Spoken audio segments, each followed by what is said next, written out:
Hello, everybody. I'm Matthew Brune.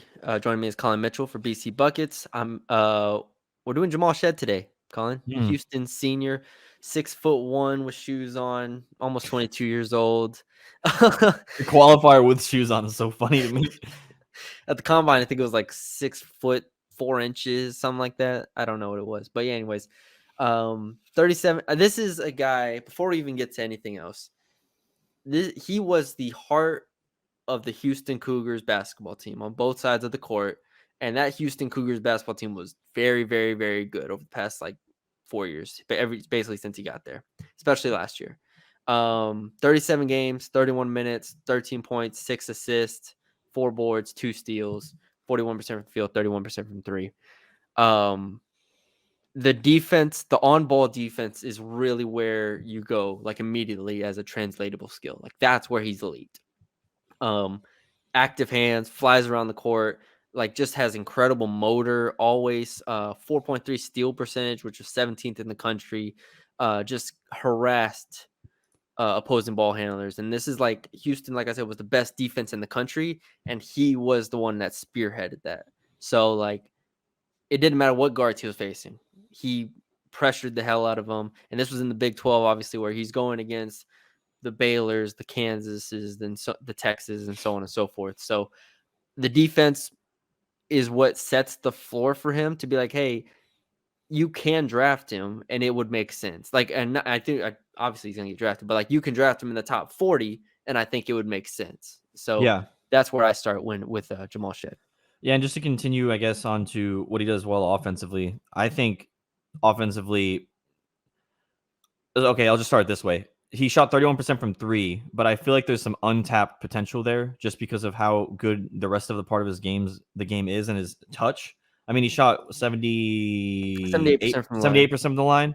And to me, there's got to be a way that improves. I feel like when you get the NBA with NBA level coaching, because to me, like you said, defense is the number one thing it puts in there. And I know it's a comp. It's not really a comp, but when the Pistons drafted Marcus Sasser, Jamal Shead is the same type of comes from the same program and same type of player in terms of what they're about. And Jamal Shead to me ticks all those boxes.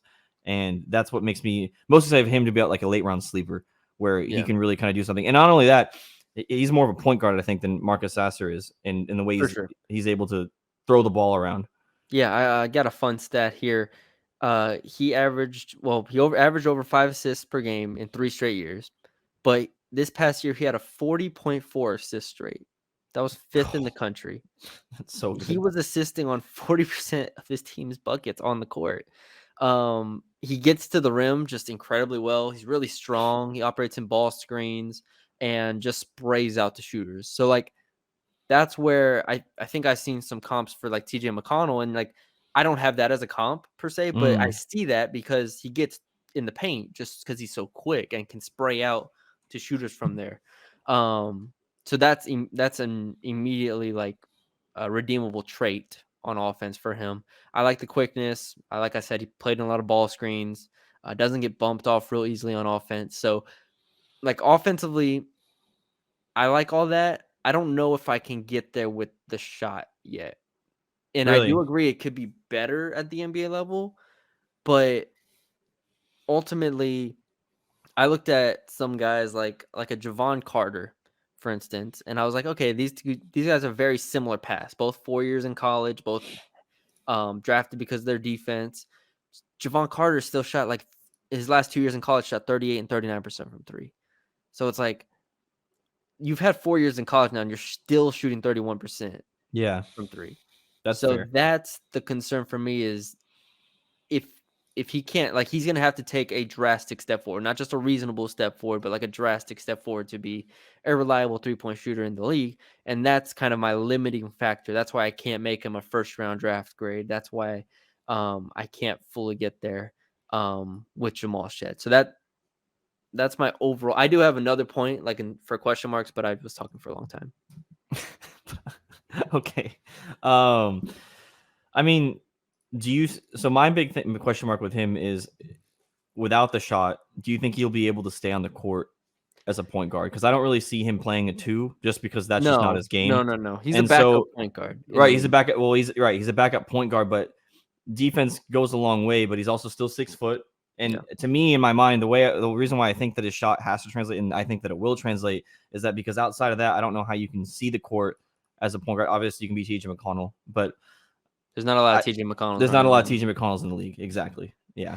I do also the other question mark I had was like he he's a fine finisher. Like he's an average finisher. He has a really Yeah. good floater, but there are times where he gets just swallowed up in there and he has no way of getting like if he's there, he can't finish over guys obviously, and if he can't get his floater off, then it's hard sometimes for him to see the rim.